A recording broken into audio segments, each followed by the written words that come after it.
Hello, welcome to our channel Elite Physiotherapy and Sports Injury Center. Today we will discuss about arthritis. Arthritis क्या होता है, कैसे होता है, किन किन joints में होता है. So let us start. My name is Dr. Ajaz. So the first case is knee. So आप देख सकते हैं एक normal knee ऐसा होता है. This is the cartilage, this is meniscus.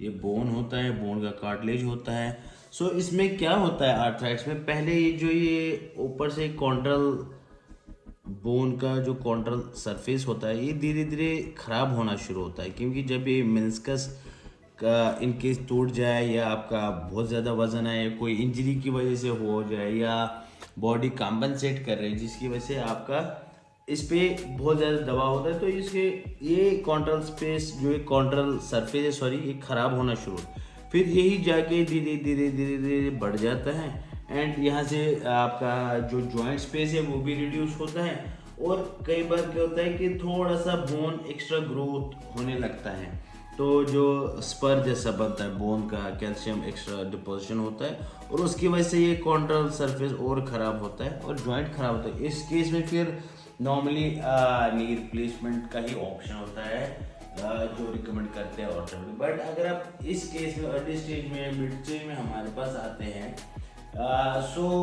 उस टाइम हमारे पास बहुत अच्छे चांसेस होते हैं कि हम पेशेंट को ठीक कर सकते हैं। और अगर आप फिर लेट स्टेज में आते हैं उसमें फिर हमारे पास एक तो टाइम ज़्यादा लग सकता है और प्लस उसके अलावा कि उसमें उतना इम्पैक्ट नहीं है, क्योंकि जो चीज़ खराब होगा उसको हम रिपेयर नहीं कर सकते हैं, है ना। उसको हम पेन खाली कम कर सकते हैं बट ठीक नहीं कर सकते हैं। तो बट पेन में आपका आराम आएगा if you want to come for that, उसमें बहुत आराम आएगा। उसके बाद अब दूसरा यहाँ पे है आई थिंक दिस इज ये स्पाइन है। स्पाइन में कैसे चेंजेस आते हैं वो हम देखेंगे। ये एक नॉर्मल स्पाइन होता है, ऐसा क्यों होता है, अगर आप साइड से देखेंगे बॉडी को, लाइक मैं ऐसे खड़ा हूँ तो अगर मैं ऐसे खड़ा हूँ तो मेरी स्पाइन अभी ऐसे होगी, ऐसे कर्व आएगा। इसमें नॉर्मल स्पाइन में दीज आर द डिस्क, जो इंट्रावर्टेब्रल डिस्क होता है ये ऐसा ये सेमी जेली टाइप चीज़ होता है जो यहाँ पे होता है। ये इसमें अंदर एक छोटा सा दैट इज कॉल्ड न्यूक्लियस और ये जो येलो येलो है ये नर्व्स होते हैं। तो इसमें क्या होता है कि फेसेंट ऑर्थोपैथी होना शुरू होता है, यानी कि जैसे मैंने अभी आपको बताया कि नी जॉइंट में क्या होता है वैसे ही स्पाइन में भी होने लगता है कि यहाँ पे स्पेस रिड्यूस हो गया, ये खराब हो जाता है जिसको हम फेसेंट ऑर्थोपैथी बोलते हैं। फिर ये डिस्क बाहर आने लगता है, डिस्क प्रोलैप्स होता है या न्यूरल टियर जिसको पहले होता है, फिर न्यूक्लियस पल्पस बाहर आता है, नर्व को कंप्रेस करता है, स्टर्नोसिस होता है या स्पाइनल स्टर्नोसिस जिसको हम बोलते हैं। तो यहाँ पे जैसे नर्व कंप्रेस हो गया, अब जहाँ जहाँ ये नर्व जा रही है, लेट अस सपोज L4-5 की नर्व है, वो यहाँ से ऐसे नीचे से जाके पूरे पैर में आता है और उसमें फिर नमनेस, स्टिंगिंग सेंसेशन या कई बार पेशेंट को बहुत ज़्यादा पेन होता है, पेशेंट बोलता है कि पैर सो गया, ऐसे कंडीशंस होते हैं। तो अगर आप अर्ली स्टेज में आते हैं तो हम इसको ट्रीट कर सकते हैं। अब तीसरा यहाँ पे है, ये भी मेरे पास, दिस इज हिप आर्थराइट्स।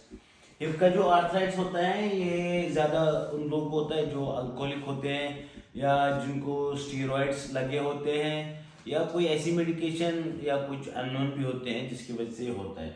इसमें क्या होता है, हमारा जो हिप ये नॉर्मल हेड होता है ये खराब होने लगता है, ये खराब होने लगता है, साथ में ये कटोरी भी खराब होने लगती है जिसको हम एस्टेबुलम बोलते हैं।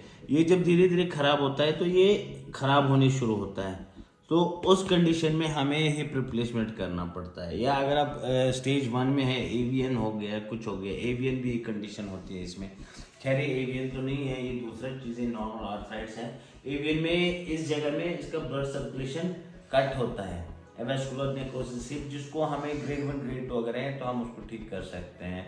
एक्स्ट्रा हमारे पास जो extra corporeal shock wave therapy होता है या focus shock wave therapy with laser superinductive system उसमें देते हैं। इसमें क्या है, इस कंडीशन में भी सेम यही है, अगर आप टाइम में आए वी कैन ट्रीट इट। अगर ये बहुत ही ज़्यादा खराब हुआ तो फिर है या तो हेमियार्थ्रोप्लास्टी होगा या जिसमें खाली आपका ये जो हेड है हिप का ये बदल जाता है, या अगर पूरा खराब है कटोरी भी है तो एसिटोब्लूम तो पूरा हिप रिप्लेसमेंट हो जाता है इस कंडीशन में। उसके बाद यहाँ पे हम देख रहे हैं फिंगर है हाथ की, और इनमें आर्थराइट्स होता है या पैरों में आर्थराइट्स होता है। दिस इज द सेम, वही है, धीरे धीरे खराब हो गए। ये बहुत ज़्यादा रूमेटॉइड आर्थराइट्स में होता है जिसमें स्वानिक डिफॉर्मिटी हुआ या बटनर्स डिफॉर्मिटी हो गया, बटनिक डिफॉर्मिटी सॉरी। तो ये चीज़ें होती हैं आर्थराइट, ये टाइमली अगर ट्रीट किया जाए तो ये ठीक हो सकते हैं। आर्थराइट्स कोई ऐसी बीमारी नहीं है कि जिससे आपको डरना चाहिए। आपको टाइमली अपने फिजिकल थेरेपिस्ट फिजियोथेरेपिस्ट के पास जाना चाहिए। अगर आप अर्ली स्टेज में जाते हैं तो ये ठीक हो सकता है, और हर किसी को ऑलमोस्ट आर्थराइट्स के थ्रू जाना पड़ता है, वो कोई भी हो। बट ये है कि किसी को लेट, किसी को पहले, या कोई जो बचना, जैसे कि जो बहुत रनिंग करता है वो भी हार्ड सरफेस पे, दैट मीन्स वो आदमी बहुत प्रोन है, उसको घुटने में आर्थराइट के चांसेस हो सकते हैं अगर वो हार्ड सरफेस पे रोज रनिंग कर रहा है। बिकॉज जो शॉक एब्जॉर्बेंट होता है हमारा, जो यहाँ पे कार्टिलेज है, मेनिस्कस है, वो क्या है, वो बार बार उस पर ऐसे शॉक एब्जॉर्बेंट का काम करता है। धीरे धीरे वो अगर रब हो गया, इंजरी होता है वहाँ पे, तो फिर हमारा कॉन्टन सरफेस खराब होना शुरू होता है धीरे धीरे करके। या जो बहुत फ्रीक्वेंट सीढ़ियाँ चढ़ते उतरते हैं उनको आर्थराइट जल्दी होता है घुटने में, है ना। और या जैसे मैंने आपको बताया, जब कोई इंजरी हुई उसके बाद चेंजेस आना शुरू हुआ, या ओवर एसीएल टेयर हुआ है, एसीएल टेयर को आपने ठीक नहीं कराया, आपकी नॉर्मल एक्टिविटी चलती रही बहुत दिनों तक, उसके बाद भी एसीएल में आपको दिखाता हूँ एसीएल क्या होता है। एसीएल ये हमारे हिप में ऐसे एक लिगामेंट होते हैं जो दो होते हैं, ये हमारा एसीएल होता है जो हमारे जॉइंट को पकड़ के रखता है। ये देखिए, दिस इज द एसीएल। ये क्या करता है, ये हमारी इस जॉइंट मूवमेंट को एक रिस्ट्रिक्ट करता है, एक लिमिट से ज़्यादा नहीं मूवमेंट होने देता। अगर ये टूट जाता है तो हमारे जॉइंट में मूवमेंट बढ़ जाती है, जिसकी वजह से ये ज़्यादा हाइपर मोबिलिटी होता है, उसकी वजह से आर्थराइटिस के चांसेस भी जल्दी होते हैं। आई होप आपको ये वीडियो पसंद आई होगी। अगर आपको कोई क्वेश्चन है, क्वेरी है, या कुछ जानना चाहते हैं हमसे, या कोई हमसे चीज़ छूट गई, या हमसे आप कोई पूछना चाहते हैं, प्लीज़ हमारे कमेंट बॉक्स में आप ज़रूर लिखिए। We will be very happy to help you. Thanks for watching our video.